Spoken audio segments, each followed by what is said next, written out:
स्वागत आपका हमारे इस चैनल पे फिर से।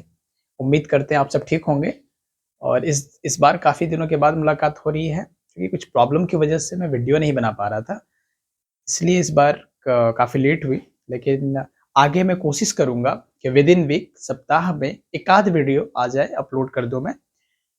तो आपने कई सारी सीरीज़ को देखा होगा जिसमें से पॉलिटिकल सिस्टम से ज़्यादा वीडियोज़ मैंने अपलोड किए हुए हैं।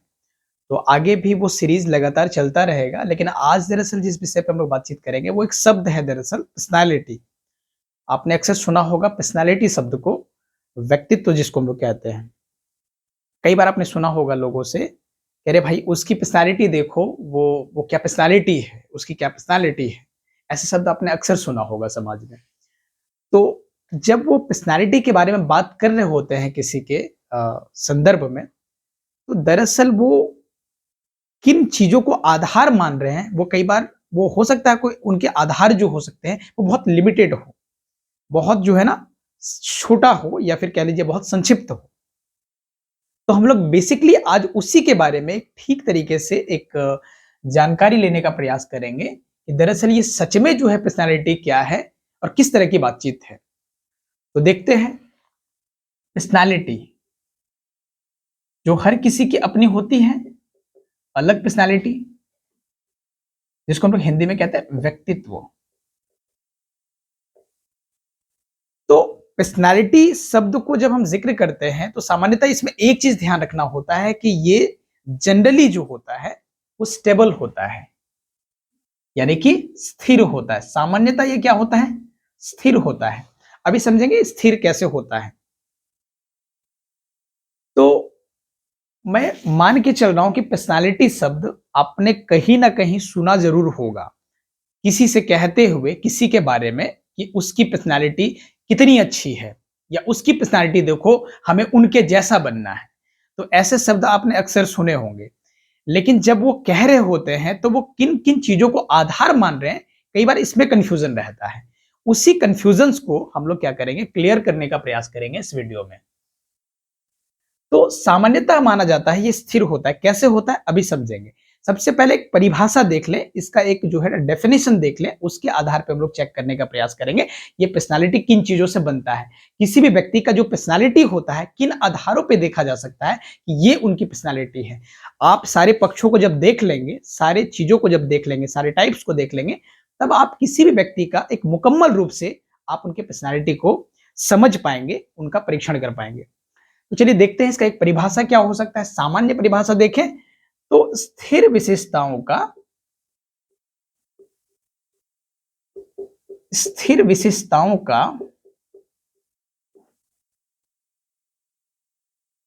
वह समूह, स्थिर विशेषताओं का वह समूह जिससे व्यक्ति किसी अन्य व्यक्ति से, किसी अन्य व्यक्ति से भिन्न हो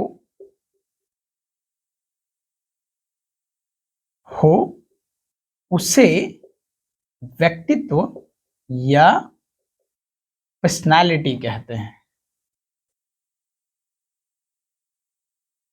तो एक बेसिक परिभाषा है, यानी कि हम एक चीजें तो समझ रहे हैं, यहां पे समझ सकते हैं कि विशेषताएं, विशेषताएं का मतलब होता है हर व्यक्ति के अलग अलग अपने गुण होते हैं, और उस गुण से जब हम देखते हैं, उनके गुण को चेक करते हैं, तो गुणों के आधार पर जब उन्हें हम देखते हैं तो हम पाते हैं कि वो किसी भी व्यक्ति से वो क्या क्या वो किस टाइप, मतलब किसी भी व्यक्ति से वो क्या हो रहा है, भिन्न हो रहा है। तो हम लोग बोलेंगे वो व्यक्ति, उस व्यक्ति का व्यक्तित्व है। इसका मतलब क्या हुआ? इसका मतलब ये हुआ हर व्यक्ति का अपना एक व्यक्तित्व होता है, हर व्यक्ति का अपना एक पर्सनालिटी होता है जो बाकियों से उसे अलग करता है। तभी तो हम कहते हैं कि ये, जैसे कि आपकी पर्सनालिटी और हमारी पर्सनालिटी हो सकता है किसी मात्रा में अलग हो। कुछ चीजें आपके पास होगी, वो चीजें हमारे पास नहीं होगी, और कुछ चीजें हमारे पास होगी जो आपके पास नहीं होगी। वही चीजें आपको क्या करेगा, वही चीजें आपको क्या करेगा, आपके व्यक्तित्व का निर्माण करेगा। तो सबसे एक बेसिक पक्ष तो ये हुआ कि पर्सनालिटी क्या होता है। तो पर्सनालिटी का मतलब होता है स्थिर विशेषताओं का वह समूह जिससे व्यक्ति किसी अन्य व्यक्ति से भिन्न प्रतीत हो या भिन्न दिखाई दे, तो उसे हम लोग क्या कहते हैं, व्यक्तित्व कहते हैं। तो ये एक सामान्य परिभाषा हो गया। हम लोग देखेंगे इनको किन किन आधारों पे, ये कितने आधार से हम ये चेक कर सकते हैं कि किसी की पर्सनालिटी को, हम जब किसी की पर्सनालिटी को चेक करें तो कौन कौन से आधार हम चेक कर सकते हैं उनके भीतर। तो वही हम लोग देखते हैं कि उनके आधार क्या क्या हो सकते हैं या उनके वर्ग कितने हो सकते हैं। तो सामान्यतः इसके 3 वर्ग माने जाते हैं। पर्सनालिटी को, अगर हमें किसी की पर्सनालिटी को चेक करना हो तो उसके 3 आधार माने जाते हैं। सबसे पहला अगर हम आधार देखें तो वो फिजिकल पक्ष होता है। फिजिकल पक्ष, फिजिकल का मतलब होता है भौतिक पक्ष। और दूसरा अगर हम बात करें तो उसको हम लोग कहते हैं साइकोलॉजिकल। सेकेंड पक्ष जिसको हम लोग माने तो साइकोलॉजिकल। और तीसरा अगर हम लोग देख लें तो बिहेवियरल। ये समझेंगे सारे शब्द को, जिसको हम लोग साइकोलॉजिकल को हम लोग कह लेते हैं मनोवैज्ञानिक।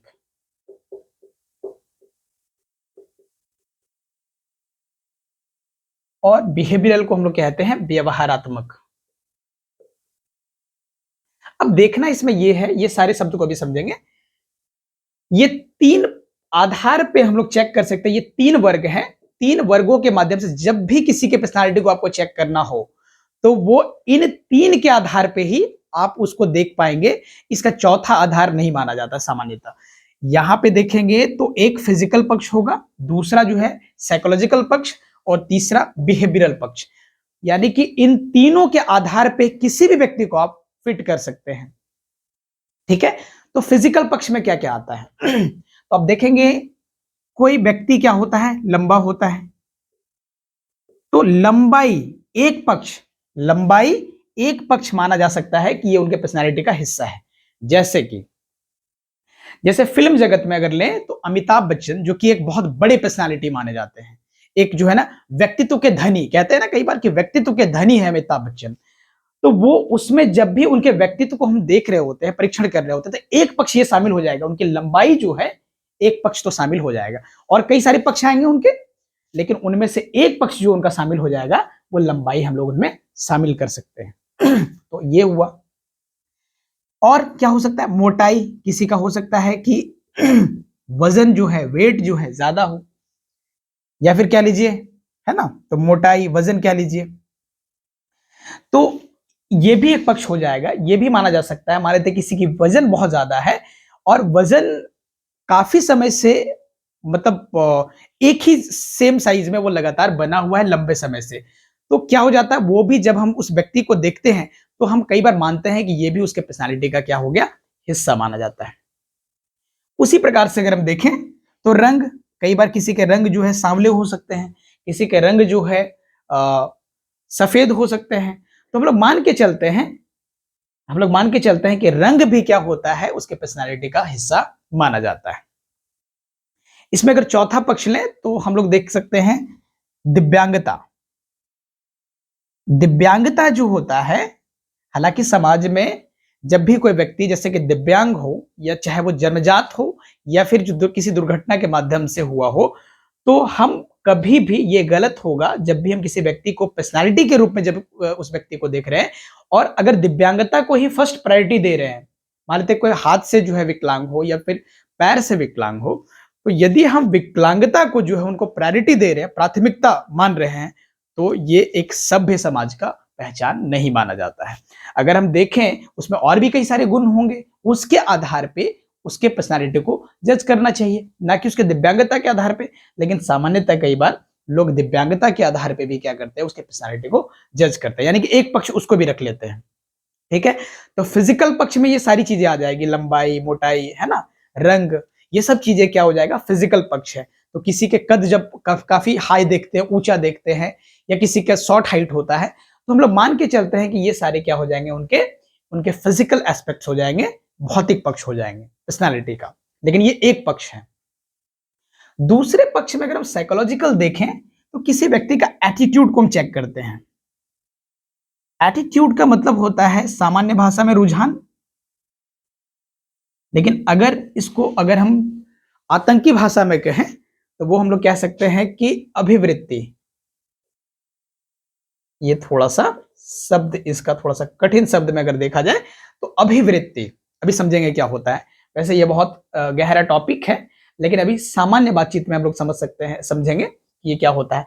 एटीट्यूड का मतलब जब किसी भी चीज के प्रति आपका रुझान, किसी भी सकारात्मक या नकारात्मक हो सकता है, किसी भी चीज के प्रति आपका सकारात्मक, जैसे काला, मान लेते किसी को काला रंग पसंद है, किसी भी व्यक्ति को काला रंग पसंद है, काला पहनना पसंद है, या किसी व्यक्ति को सफेद पहनना पसंद हो, तो ये हम बोलेंगे उस व्यक्ति का ये क्या है, एटीट्यूड है। मान लेते किसी भाषा, मान लेते हिंदी भाषा उनको अच्छा लगता हो, या फिर बंगाली अच्छा लगता हो, या फिर गुजराती अच्छा लगता हो, तो हम लोग बोलेंगे उस व्यक्ति का क्या है, ये एटीट्यूड है। लेकिन ये एटीट्यूड जो है, एटीट्यूड कई बार नकारात्मक होने से खराब हो जाता है। कैसे? अगर उसे काला पसंद है वहां तक तो ठीक है, जहां तक वो कह रहा है कि काला उसे पसंद है, तो यहां तक बातें समझ में आता है। लेकिन जब काले को अच्छा बता के वो अगर सफेद को खराब कह रहा है, तब दिक्कत यहां पे है। तो हम लोग बोलेंगे ये एक नेगेटिव एटीट्यूड है किसी भी दूसरे चीजों के प्रति, तो हम लोग ये सामान्यतः खराब मानते हैं और इसी को बदलना रहता है। देखिए, एटीट्यूड एक सामान्य व्यक्ति में, एटीट्यूड कुछ भी हो, जैसे धर्म के प्रति हो, जात के प्रति हो, तो एक उसका एटीट्यूड होता है कि मुझे ये धर्म अच्छा लगता है। ठीक है, यहां तक बातें समझ में आ रहा है, किसी पर्टिकुलर धर्म को वो अच्छा मानता हो, जैसे कि हिंदू हो गया, मुस्लिम हो गया, या फिर सिख हो गया, जैन हो गया, किसी भी धर्म को अच्छा बता रहा हूं, जिस धर्म से वो है उस धर्म को अच्छा बता रहा हूं, यहां तक तो समझ में आता है। लेकिन जब किसी दूसरे धर्म का बुराई करने लग जाए, तो हम बोलेंगे ये नेगेटिव एटीट्यूड उनके भीतर आ गया है किसी दूसरे धर्म के प्रति, जो कि समाज के लिए सही नहीं माना जाता है।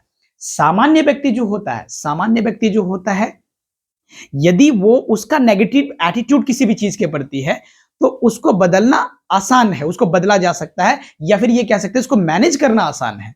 जैसे कि समाज उसके लिए, उस स्टेट उसके लिए खड़ा है, जैसे कि स्टेट में प्रशासन हो गया, या फिर पॉलिटिकल सिस्टम हमारा पूरा का पूरा एक्टिव हो जाता है उसे दबाने के लिए या मैनेज करने के लिए। लेकिन यदि ये एटीट्यूड किसी अपर, जो बड़े अधिकारी हैं, बड़े अधिकारी हो गए, या फिर कोई बड़े पॉलिटिकल लीडर हो गए, उनके भीतर अगर इस तरह की चीजें अगर आ गई, नेगेटिव एटीट्यूड आ गई, तो माना जाता है ये समाज के लिए खतरा का जो है एक संकेत हो सकता है, या बहुत बड़ा खतरा जो है समाज के भीतर आ सकता है। इसीलिए क्या होता है, जब भी किसी भी अधिकारी हो गए या फिर जो पॉलिटिकल लीडर हो गए, उनके एटीट्यूड में बदलाव आना बहुत जरूरी है। कभी भी अपने किसी भी चीज को अच्छा बोल के दूसरे चीजों को बुरा बताना, यह सामान्यतः बुरा माना जाता है, और एक सही समाज का, सभ्य समाज का यह निशानी तो कम से कम नहीं माना जाता है।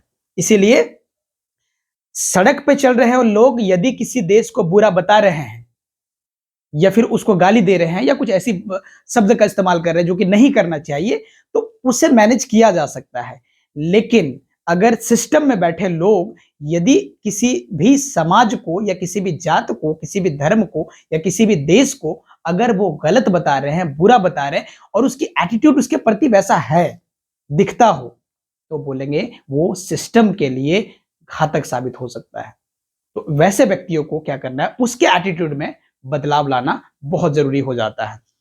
तो एटीट्यूड अपने आप में बहुत बड़ी बात होती है। इसलिए कहते हैं यहां पे भी सामान्यतः इसके सेंस में, अगर पर्सनालिटी के सेंस में समझें, तो एटीट्यूड का मतलब होता है रुझान, किसी भी चीज के प्रति आपका रुझान। जैसे आपको काला रंग पसंद है, या फिर सफेद रंग पसंद है, या येलो, कुछ भी पसंद हो, तो ये आपका हो जाएगा एटीट्यूड इस चीज के प्रति। यदि आपको जो है आप शाकाहारी हैं, तो ये आपका रुझान है, मांसाहारी हैं तो ये आपका रुझान है, तो हम लोग बोलेंगे ये भी आपके एक पर्सनालिटी का हिस्सा माना जाता है। आपको जो है ना जींस पहनना अच्छा लगता है, आपको धोती पहनना अच्छा लगता है, ये आपका एटीट्यूड है। तो ये बातें आप समझ पा रहे होंगे। तो एक पक्ष हो गया साइकोलॉजिकल पक्ष में, यानी कि ये भी आपके पर्सनालिटी का हिस्सा होता है। दूसरा हम लोग कहते हैं इंटेलिजेंस।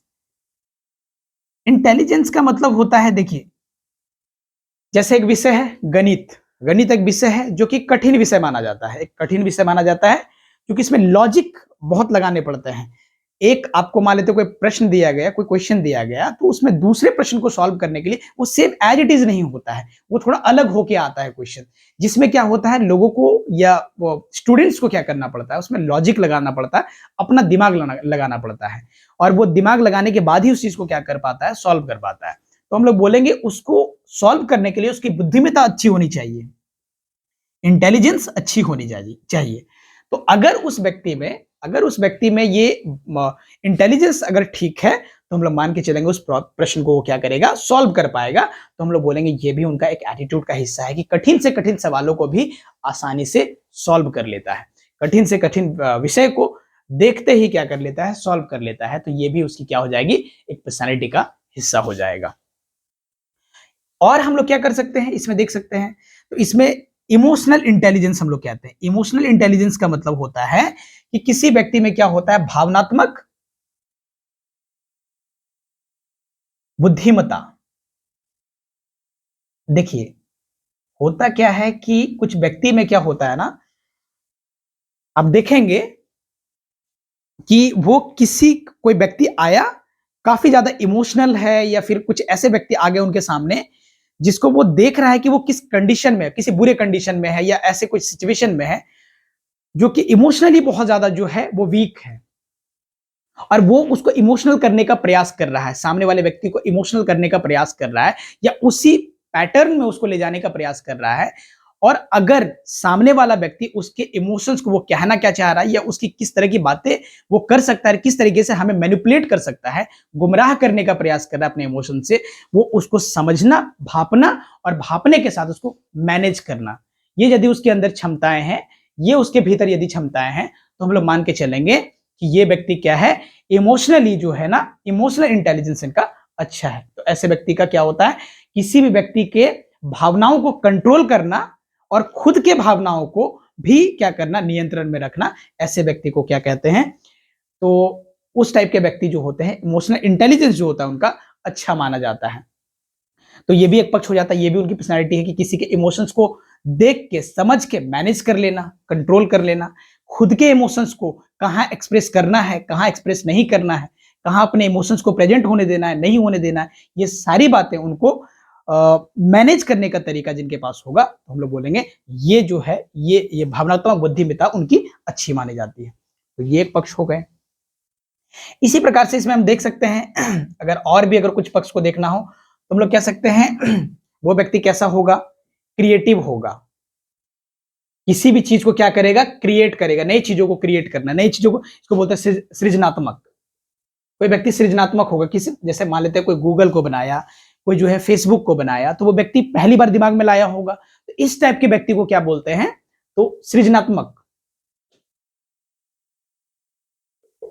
तो ये भी क्या हो जाता है, एक पर्सनालिटी का हिस्सा हो जाता है, नई नई तरीके की चीजों को सोचता है, नए नए तरीके के ऐप को जो है ना वो अपलोड, मतलब जो है वो क्रिएट करता है। तो ये क्या हो जाएंगे, ये क्रिएटिव हो जाएंगे, ये भी उसका एक क्या हो जाएगा, एक पर्सनैलिटी का हिस्सा हो जाएगा। तो ये सारे जो होंगे इसको हम लोग बोलते हैं साइकोलॉजिकल पक्ष हो जाता है। तो ये भी पर्सनैलिटी का हिस्सा है। कोई हो सकता है एटीट्यूड उनका जो है ना, रुझान कैसा है, इंटेलिजेंस उनकी कैसी है, इमोशनल इंटेलिजेंस कैसा है, क्रिएटिव है या नहीं है ये सारे पक्ष आ जाएंगे उनके। तो ये हम लोग मान लेते हैं कि ये सारे पक्ष आ जाएंगे साइकोलॉजिकल के। अब इसके बाद जो आता है वो होता है बिहेवियरल। अभी समझेंगे, ये पूरा सार एक रूप में समझेंगे, अंत में जो है ना हमें बातें क्या समझ में आई, अंत में एक निष्कर्ष के रूप में देखेंगे। अब एक होता है बिहेवियरल। बिहेवियरल के रूप में आप देखेंगे तो कुछ व्यक्ति क्या होते हैं, बहुत ज्यादा अंतर्मुखी होते हैं। कुछ व्यक्ति का पर्सनैलिटी कैसा होता है, तो अंतर्मुखी होता है। अंतर्मुखी का मतलब इंट्रोवर्ट होता है, अंतर्मुखी, इंट्रोवर्ट।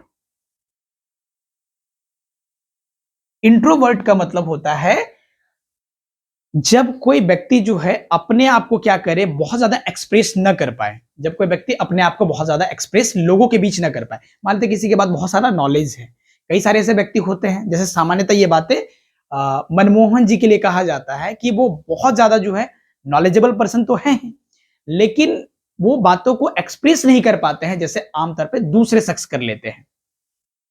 हो सकता है नॉलेज के मामले में कोई दूसरा व्यक्ति जो बहुत ज्यादा बोल रहा हो, वो शायद उस स्तर तक जो है उनकी जो है नॉलेज न हो, लेकिन वो बातों को एक्सप्रेस कर लेता है।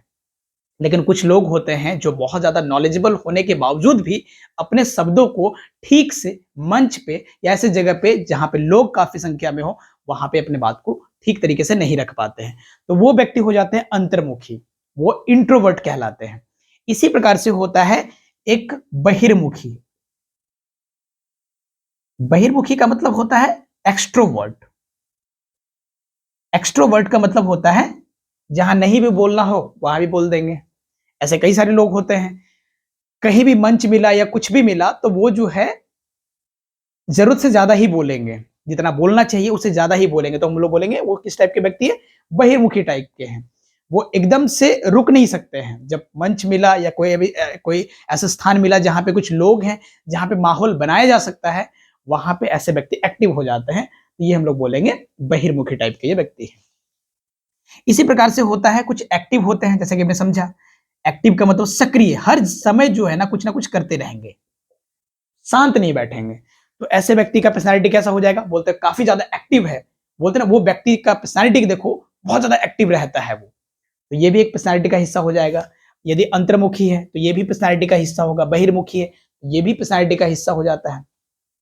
कुछ लोग क्या होते हैं? कुछ लोग काफ़ी ज़्यादा क्या होते हैं? अथॉरिटेटिव होते हैं या फिर कह लीजिए अथॉरिटेटिव।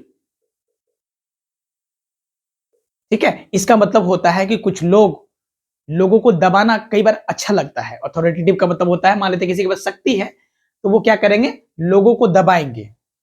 ठीक है? तो कई बार क्या होता है कि ऐसे व्यक्ति जो होते हैं, वो लोगों को दबाना ही अच्छा लगता है, तो इस टाइप की पर्सनैलिटी ये उनकी पर्सनैलिटी हो जाएगी। जैसे मान लेते हैं ये धारणा सामान्यतः जो है ना जो मेंबर होते हैं, जो फैमिली के हेड मेंबर जो होते हैं, उनके लिए कहा जाता है। जैसे पिता के लिए जो है ना सामान्यतः ये शब्द यूज़ किया जाता है कि वो बहुत ज़्यादा अथॉरिटेटिव होते हैं। ये थोड़े से ना वो पावर का इस्तेमाल कई बार ज़्यादा करते हैं घर पे बाकियों की तुलना में। तो ये माना जाता है कि ये अथॉरिटेटिव होते हैं। और दूसरा जो है मम्मियों को लेकर जो है ना ये धारणाएँ रहती है कि वो सबमिसिव होती है, दब्बू टाइप की होती हैं। तो एक पर्सनैलिटी ये भी हो गए सबमिसिव। सबमिसिव का मतलब होता है कि ये डब्बू किस्म के होते हैं। तो ये पर्सनैलिटी भी होता है एक प्रकार का, ये अथॉरिटेटिव भी होते हैं। तो ये दोनों पर्सनैलिटी सही नहीं माना जाता है, ये दोनों पर्सनैलिटी सही नहीं माने जाते हैं। एक जो होता है इसको बोलते हैं असर्टिव। असर्टिव का मतलब होता है ये जिसके पास ये व्यक्ति जो होंगे, वो उनका व्यक्तित्व सामान्यतः ठीक माना जाता है इन लोगों की तुलना में। कैसे? तो वो जब भी कोई व्यक्ति सामने वाला कुछ व्यक्ति कुछ गलत कह रहा हो या कर रहा हो, तो उसको उसको खारिज करना, उसको मना करना और खुद भी कुछ गलत ना करना। यदि कोई व्यक्ति सही बातें समझा रहा हो, तो उसके बात को मान लेना, कुछ गलत बातें कह रहा हो तो उसको खारिज कर देना। ये जिसके अंदर क्वालिटीज़ होती है, वो हम लोग उस पर्सनैलिटी को क्या बोलते हैं? Assertive personality. वैसे व्यक्तियों को हम लोग क्या बोलेंगे कि व्यक्ति के पास जो पर्सनैलिटी है, वो असर्टिव टाइप का है।